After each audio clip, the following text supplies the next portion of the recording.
Alex, this is a great intro. It's all right. You're painting a picture. I'm painting a picture. Today on the podcast, let me talk about who we have. Well, actually, we didn't do the Hold intro. on. Can we just... Everybody's Come on. Wheeling. There's 2 hallways here.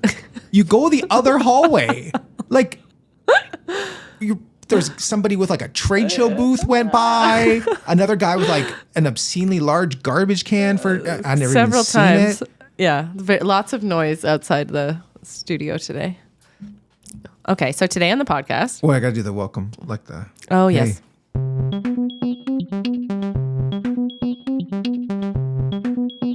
Welcome to Tech About Town. I'm Alex Kinsella. And I'm Sasha Bell. So have you noticed the air is getting crisper? Yes. The days are getting shorter? Yes. Do you notice the aroma of schnitzel and sauerkraut wafting out of fest hallens around the city? I did notice that, actually. Yeah, that's because it's Kitchener-Waterloo Oktoberfest time.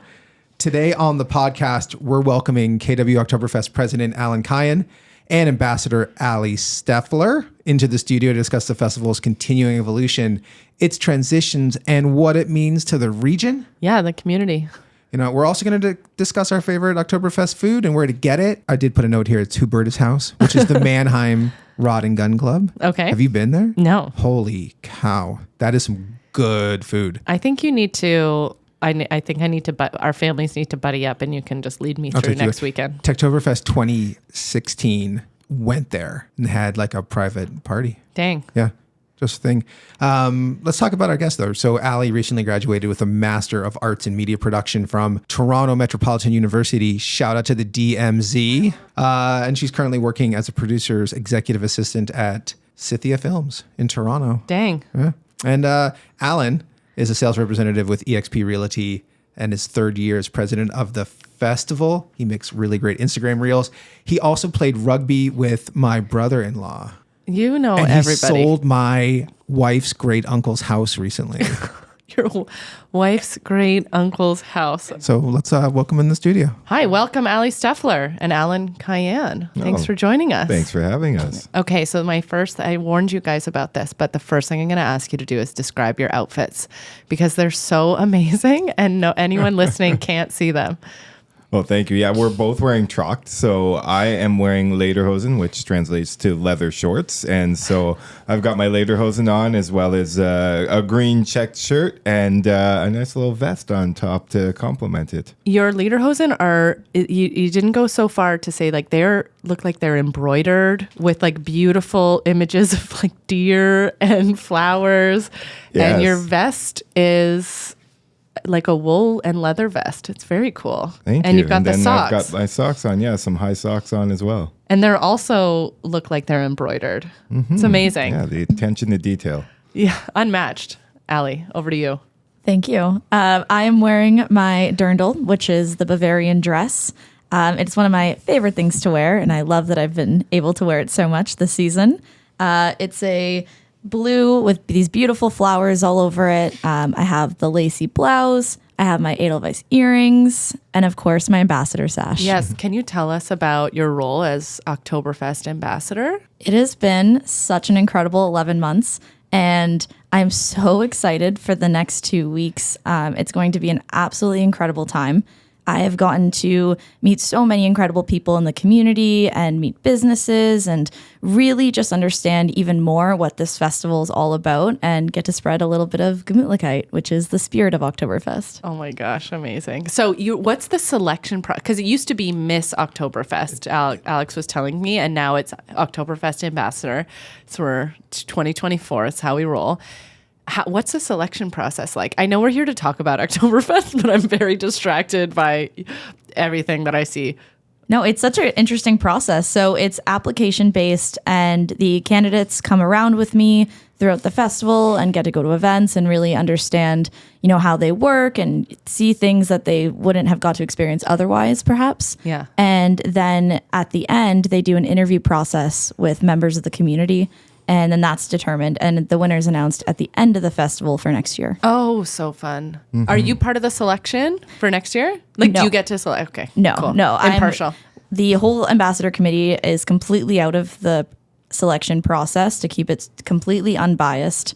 It's just local, really prominent members of the community that decide. Okay. Well, and I was going to say, you said there was...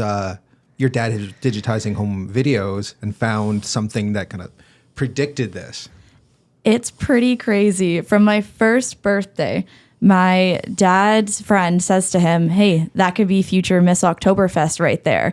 And, the roles changed and adapted with the times, but the spirit's still the same. And, it's in my blood. I didn't really have a choice, I think. Preordained. That's amazing.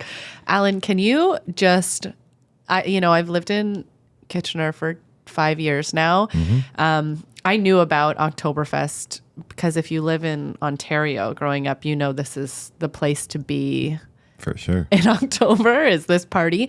Can you, for listeners that don't know about what Oktoberfest is all about in Kitchener-Waterloo, can you just paint a picture and maybe tell us about the history a little bit? 100%. So Kitchener-Waterloo has a very strong German culture and tradition in terms of, who settled this area. So going way back, Kitchener used to be called Berlin. So obviously really strong Germanic roots and Bavarian roots. And so they started an Oktoberfest way back when. This is the 56th year of it. But really the festival is to celebrate the Bavarian culture and heritage in the region. So there's food, dance, music. Obviously there is some beer involved, but it's been great to see kind of the festival evolve over the years and really turn into something for everyone. Having everyone be a part of celebrating being Bavarian with us, right? You don't have to be Bavarian to celebrate Oktoberfest, but you can come learn about the culture, enjoy the food, watch some dances, learn how to polka, listen to some polka music. And that's really what it's all about. It's that celebration of the Bavarian roots of the region while, having people be able to explore that and celebrate it if it is their own tradition and heritage, or if it's one that they're just adopting for a day or a week or 4 weeks now. I've been here for 20, and I remember when I moved, it was January of 2004, and I had never been to Canada before, so they got me a car service to take me to the airport, and talking to the driver, and he's like, "Oh, hey, you're new here?" I'm like, yeah, new here. He's like, "You got to get tickets for Concordia," and I'm like, "Sorry, what's Concordia?" He's like, "For Oktoberfest." And I'm like, "It's January. What are you talking about?" He was adamant. And then, of course, 10 months later, I completely understand now. And I didn't go to Concordia that year. It was not until 2005 when I had my first Concordia experience. And now I have pins from every year. And a lot of those traditions are pretty amazing. What are the traditions that brought both of you into Oktoberfest? You obviously have a strong connection going back to your first birthday. What brought you kind of into the fold? Yeah, so I grew up here and I would attend the parade, but as I got to legal drinking age, I didn't really go out to Oktoberfest much because I don't drink. And, having not experienced the other side of the festival, I didn't really understand what it was really all about. I just had this preconceived notion that it was this big beer festival. So I said, not for me, I don't drink. I'm not sure if I see myself in that festival. But then a friend of mine was Miss Oktoberfest and had invited me to come and volunteer for the festival because they were looking for younger volunteers. They wanted some help with marketing, and I was running a marketing and events company at the time. And so I volunteered, and then I got to see the other side of the festival. I got to see what it does for the community. I got to see the cultural side of the festival and learn about a new culture. And that's what really drew me into the festival, was that learning and that being a part of something new and learning about something new and understanding that, wow, this has a huge impact on our community. It does so much for our community in terms of working with service clubs and in terms of promoting the German culture and just having people feel like they can come and celebrate and be happy together. So that's what really drew me in. And so from then I've kind of created my own traditions, going out with my friends and getting a photo button every year and those type of things that are just the fun things you look forward to at the festival. But attending events like So You Think You Can Taunt, I've been at that one since it started, and just watching the dance groups perform. So that's become a tradition for me too, is just being at certain places every year or just running into the same people over and over again. It feels like a big reunion, especially if you're from this region. And so that aspect to me, the coming together of people, it's become really the tradition. Allie, what are your traditions that you remember? I can't remember a year that I wasn't at an Oktoberfest event, which I think is really special. Every year growing up, my family would take me to the family days. Oh, yeah. And I just remember playing the games and drinking root beer and having the best time and just feeling that spirit and always being on the dance floor. I've always loved to polka. So, that's a really big highlight for me. And then over the years, of course, once I was able to get into the fest halls for real, it changed, but it was still just as fun in a different way. I actually brought my friends last year for the first time. They'd never been to Oktoberfest before. And I have too many dirndls. I have a total of 12. Wow. So you outfitted all your friends? I did. Oh, that's so fun. I would say about 8 would fit like adults. Yeah. But I fit them all in. So there was a group of 6 of us and we went out and they had never experienced it before. And the look in their eyes just made me feel so happy. Yeah. It felt like I was experiencing something new with them. And that's honestly one of my favorite memories. My favorite dirndl memory. When you were wearing a dirndl? No, I didn't wear one, but my favorite Oktoberfest tradition is the keg tapping and welcome in Platz. It brings everyone in the community together. You see so many people you know. There's music. I've never been to Oktoberfest in Munich, but I've seen videos and I've seen shows. I'm like, that's kind of the vibe that I get from it. I'm going this week. I can't wait to go. I know I have my itinerary of music I want to listen to and the food I want to eat. But the dirndl thing was we came down. We took off the Friday. And it was me and a buddy, his sister and her best friend. And we were walking down and there used to be a stag shop downtown that caught on fire.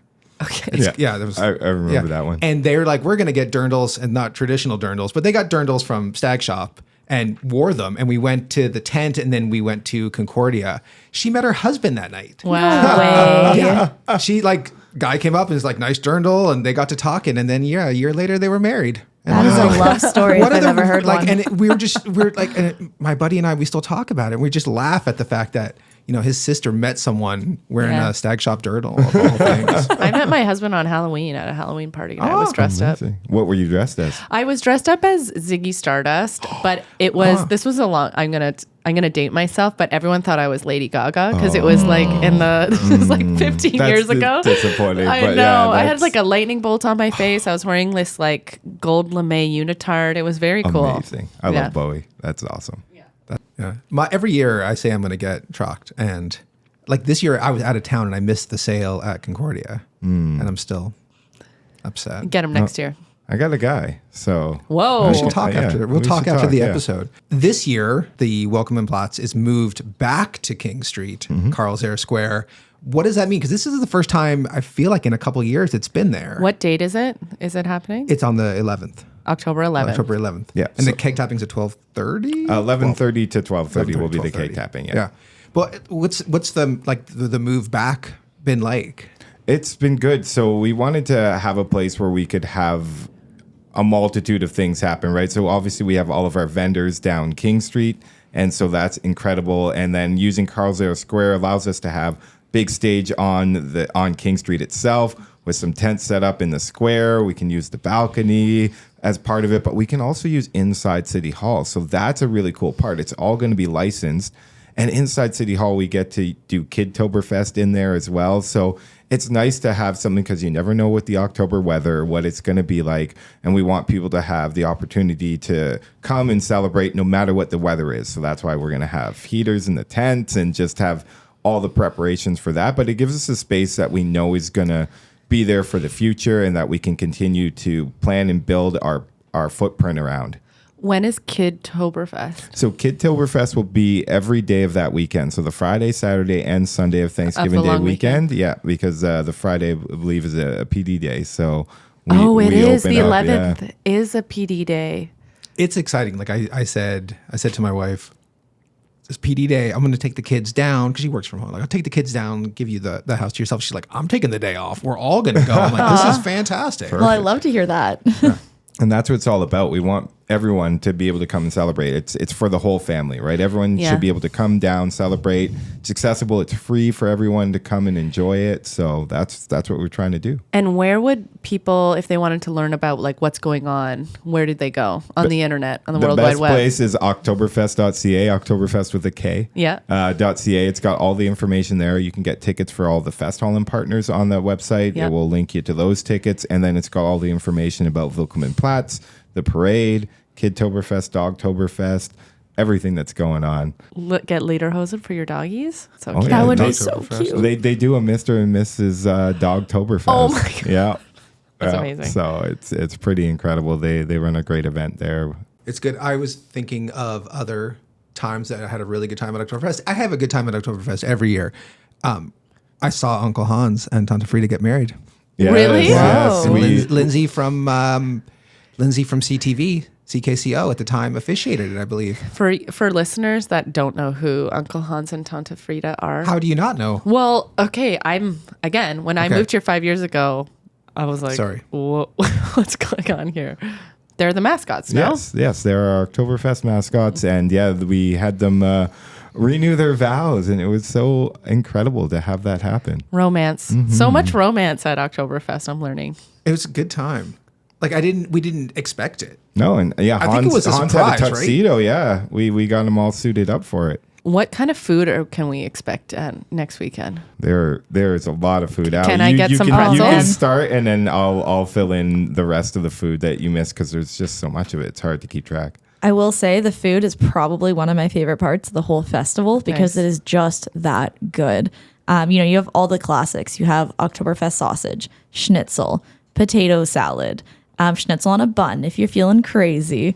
Sauerkraut everywhere. And we have Chef D who makes a lot of incredible creations. So for, I believe, Willkommen and Platz, he'll be making a few of his specialties that are Oktoberfest themed. And if they're anything like last year, I cannot wait. Yes, he will. I got to try some of the stuff that he was cooking up this year. So he's got a basically it tastes like a Thanksgiving dinner poutine. Oh my God. That sounds great. So it is incredible. And then he's got turkey sausage for people that, don't eat pork. Yep. So a lot of the halls, we do that now. We try to provide other options for people that might not eat pork. So there's other options available for people to partake in the food because, again, it's important to us to have something for everyone. Obviously, the pretzels are a big hit at Oktoberfest. Love pretzels. Grain Harvest makes a great pretzel, and everyone just loves enjoying a nice pretzel when they're at Oktoberfest. There's traditional food like roll braten, cabbage rolls, and apple strudel. So Oh, there's yum. So much apple strudel. So Apple many season. delicious. I didn't have breakfast foods. today. Oh, I know. sorry. Yeah, now Alex has now been you're talking hungry. about schnitzel all morning. I just get excited around Oktoberfest because I think of like the beer nuts at Concordia. I think of sausage on a bun with sauerkraut. and you grew up in the States, so like it's interesting because And I'm not German either. No, neither of us are German. But like to me, this time of year is food, right? It's Thanksgiving, but in the States, obviously Thanksgiving is later in the year. So really just going to eat all weekend. The one thing that I'm really interested in though in Oktoberfest is obviously it's 56 years. It has evolved over the years. It's grown. It's smaller than it was 10 years ago, but still bigger than it was when it got its start. What's it like navigating that? Because a lot of times we talk to founders about how they grow their businesses, how they deal with challenges in the market. You've evolved Oktoberfest to change the evolving demographics in town. What has that been like guiding that? And what have you kind of learned from it? Yeah, it has been a lot of conversations with the community, right? It's a lot of trying to understand how the community have changed and what we can do to make it easier for people to experience the festival. At our core, we're always going to be a Bavarian festival. That's who we are. That's what we celebrate. And so that's not going to change. But what can change is how people get to interact and experience that. And so that's what we've really tried to do over the years is provide more opportunities for people to interact with the festival in a way that connects or resonates with them. right? So having different opportunities, working with more third parties to do events has been a big thing for us. Things like Oktoberfest. We've worked with people in the past to do Pride-toberfest, right? Just having other venues and avenues that people see, okay, I can celebrate the festival in my own way and get introduced to it. Because sometimes it's just daunting. It can feel daunting for someone. Well, I'm not German. I don't know if I can do Oktoberfest. But, if it's an outdoor free event in downtown Kitchener, which is a space that they're used to already, they're comfortable with, that's going to encourage them to come out to the festival and try it out. And then they see, oh, you know what? I really like this. So now I'm going to get tickets to one of the Festhallen and go a little deeper, learn a little more, try some different foods that I didn't try last year. And that's really what the goal is providing multitude of ways for people to be introduced to the festival. And, we saw over the pandemic, it actually gave us some opportunities for some more learning and some more ways to introduce the festival to people. So one big thing that happened is we started earlier in the year because we needed to do outdoor events. And so we wanted to take advantage of better weather. And that's something that's persisted beyond that. So now we start earlier, and some of our partners that have that outdoor space take advantage of that. And so now we have 4 weeks that people get to experience the festival. So it provides more time for people to experience the festival.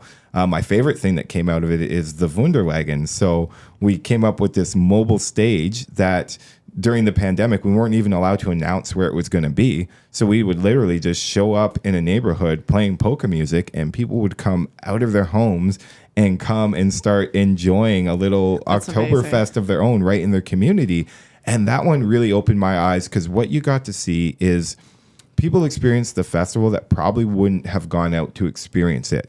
So I was watching new Canadians learn the chicken dance and with their kid, right? So the parents and the kids, I'm teaching them all the chicken dance and just seeing how much fun they're having together. And that's what it's all about. It's bringing people together. It's celebrating. It's having a good time.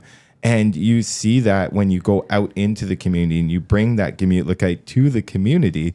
And that's what we learned over the years is everyone wants to experience joy. And Oktoberfest has a lot of joy to share. And so how do we find new ways to share that joy is really what the process has been. That's beautiful. That's the clip for social media right there. I love that line. It's interesting because, not to single you out, but like, you don't drink. And I always find that find it really interesting, because a lot of people perceive Oktoberfest as being this drink fest, and it's really not a drink fest. Like, it's really for families. It's bringing community together. About culture. One of the things that's really challenging now as more people one of the things that's challenging is people work from home. That's really broken down a lot of connections within communities. A lot of people are feeling social isolation. They're feeling lonely. I look at this, like, I can already feel that crowd and the vibe on Friday, even though it's Wednesday and I haven't gone there yet. And it's electric. It's getting me ready for it. The buzz. What do you think of that, like that role that Oktoberfest and other festivals play in bringing communities together across, whether it's ethnicity or how long people have been here and things like that? A huge role. Festivals are so important to communities, and that's something we're seeing more and more now. You hit the nail on the head there when you're talking about people feeling more isolated and less connected.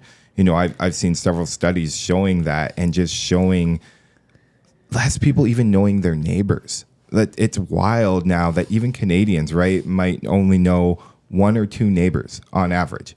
And that blows my mind that people have become that kind of isolated. And what festivals and community events do is they allow people that opportunity to experience other people, which is so important to gaining understanding of other people, other cultures, other ethnicities, and just feeling more part of your community. And that's been the challenge for a lot of festivals, is it's become more and more expensive to run a festival, and the funding isn't necessarily keeping up to that. So we're seeing festivals shutting down. And that's so sad to me, because that's opportunities for people to connect. That's opportunities for people to experience the joy we were talking about before that are disappearing. So we are working our hardest to make sure that doesn't happen for Oktoberfest. So we really rely on our community partners and the support of local business. And that's another great thing that we see through the festival, is people really want to support that, because they know how important it is to our community to have those opportunities for people to come together to combat the isolation that people are feeling, because if we don't address this now in a big way, it's not going to get better, right? So that's a huge thing, is we really need to pay attention to how many festivals we have, because they're dwindling, and it's hard to bring them back when they're gone. So we need to do everything we can to maintain the ones we have and to grow again and have those opportunities for people to celebrate and feel connected. And I will say too, I think that we're starting to see a very positive trend with this festival since COVID. The events that we've had so far are having great turnout. Multiple nights at the Fest Hollands are sold out. People want to come together. And I think that, there's still a lot of work to do, but we're really seeing that happen now. And I think that's so exciting. People want to be together. People want to have fun and to just feel that spirit and get together and just be social beings again. And I'm excited for the future of this festival. Mm-hmm. Yeah, I've never lived. I've lived in 4 cities, and Kitchener is so community. There's so much community here. Like you were talking about the neighbors thing. I know almost everyone on my street by first name. All of our kids play together. I just feel like I just know my community so well, and I know everyone in my community so well, and I've never experienced that before. And I feel we've had city officials on this podcast before talking about how that is really by design, and that's really intentional. Mm-hmm. And Oktoberfest is a big part of that. It's great. Well, and Communitech has its own. Oh yeah, I haven't even talked about that yet. I know Communitech has. Kick it. We have a tradition called Techtoberfest, right? And it's been. I think I was looking through. I think it's been running for like 12 years or something, on and off. I thought the first one was 2014. Yeah. And it's, okay, so that's 10 years. 10 years. years. I could be wrong. It's a big one this year. Yeah. Yeah, 10 years. Oh, dang. That's a missed marketing opportunity. You got to call the printer and tell them to cancel everything. Oh, no. What I found when I was doing a bit of research, I found a picture of our first CEO at the keg tapping in 1998 or 9 or 7, I don't know, late 90s.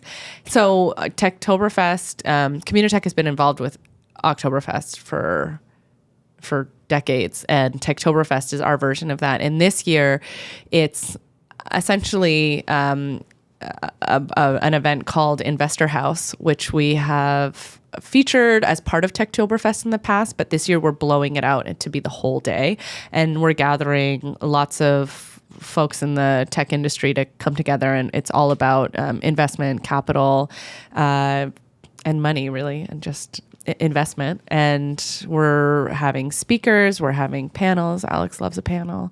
We have a pitch competition, and then we have a happy hour event, and it sold out in 2 days. Amazing. That is awesome. And it's at the Walper Hotel. So there's a lot of buzz about this, and that's taking place on the 10th, so the day before the keg tapping. And it's just, Communitech's been really involved with Oktoberfest since the beginning of Communitech. So it's And we did have a Miss Oktoberfest. Oh, tell me about that. Holly Pearson. Yeah. Shout out to Holly. Holly's traveling the world still, but yeah. It was awesome to have, because she would walk around. They had the tiara at the time too, which is, I don't know if you missed that or, the sash. It's great for me. Yeah. It's representative of the future of this, and they looked great in a tiara. Yeah, all the misses looked great. But I think, moving forward, where we're going is a very positive. Yeah. More flexibility with your hairstyles when you don't have to factor in a tiara. That's true. Exactly. So Techtoberfest, October 10th, and we'll do it every year. It's become sort of our big flagship event of the year. People in the community love Techtoberfest. Mm-hmm. And that's just an extension of what you guys do. Yeah, fantastic event. I've attended several of the Techtoberfests. It's always great to see, and that's exactly what we're trying to achieve with Oktoberfest. Is we want everyone in the community to feel ownership over the festival. So to celebrate it in their own way, do their own thing during the festival, and Techtoberfest is a perfect example of that. How Communitech has made it part of their fiber and fabric. Yeah, and it's all downtown Kitchener, right? Like Communitech's in downtown Kitchener. We're hosting it at the Walper Hotel, which is, a few blocks away, when that's all across the street from the square that the keg tapping will be at. So it's all hyper local. I have my own gluten-free Toberfest. Oh, do you at home? I have a gluten-free beer, and I make myself a piece of schnitzel. With gluten-free breadcrumbs? Yeah. What are gluten-free breadcrumbs You can get them at Winnie's. Oh, okay. I've had them before. They're actually good. You can't tell. Yeah, once you give up gluten, everything's great in life, especially if you have celiac disease. So it's Well, fantastic. you and our events manager are both celiac, Oh. and so I I should talk to Victoria. We'll get it started Yeah. next year. she always makes sure there's a gluten-free and does. vegan options at all of our events. So That's good. Well, thank you for joining us today. We really appreciate it. We'll see you. Welcome in Platz. yes, thanks for Starting joining at us. I 11:30. learned so much today. It was for so great having that you us. guys showed up, Thank you so much for having us. This is so fun. and we'll see you on at the Platz. Yes, indeed. Can't wait. Well, that was great. It was really good. I'm really hungry. It's like Let's go get some pretzels. it's 11:45, and I'm already thinking of where I'm going to go. When I lived in Philadelphia, soft pretzels are like a big thing in Philly, and Oh, yeah. fuck, they're so good. You wanted to talk about something at the Walper. Oh yeah, I wanted to just give a shout out to the Walper Mercantile. Is that how you say that word? Mercantile. The Walper Mercantile is a new menswear shop that opened up in the first floor of the Walper Hotel in downtown Kitchener on King Street. And one of the co-owners, I believe he's one of the owners, or one of the people who's running that store, his name Liam, and his wife and I know each other from literally being punk rockers in Toronto 20 years ago. So I go way back with his wife, and it's all over social media here, and it looks beautiful. I've seen the logo. 'Cause I Yeah, think Ryan did it. Ryan and Tua did the branding, and he did a wonderful go. job. He's a local creative Is it director. like fancy dress, or is it like I think it's a little like- more fancy like dress. hipster? I think both. I think both. I think you should go. Well, I'd need a suit. Oh, we go there. Yeah. Yeah, 100%. I've needed a new suit for the last 5 years, but I also like haven't. I've only worn suits to funerals, and hopefully I'll have no more funerals to go to. But I'd like to go to something. I think nice. every holiday I really try hard to only shop local. Oh yeah. So that's like a great option coming up for the holidays for all the men in my life. You know what else you can shop local? I'll give a shout out. Is Sure. Henson Shaving. Oh, Henson Shaving named the number 5 top fastest growing Canadian company by Globe and Mail. I that's think it's amazing. Number 5. Yeah. At least in the top 5. And they're local. They're super local. I have one. I worked with Ashley for years at Blackberry and a bunch of other places. And they're good people. On the up and up. Yeah. I'm just going to vamp about Communitech right quick. Give her. Communitech is an innovation hub that's been around for 27 plus years, based here in downtown Kitchener. We help tech founders start, grow, and succeed by helping with support with capital, talent, building your best teams, access to markets, and community. We throw great parties, including Techtoberfest, which happens October 10th. It's a great place to be. We really focus on making the Waterloo region tech ecosystem a great place to work and Waterloo region a great place to live. And we work with all of our partners, which are organizations of all sizes who want to plug into the tech ecosystem here. I enjoy Techtoberfest. Well, thanks, Alex. I'll see you out on the streets eating schnitzel and drinking beer. Are you going to go? I'm going to go to the tapping for sure. Why not? It'll be great. Yeah. See you there. They're there. Bye.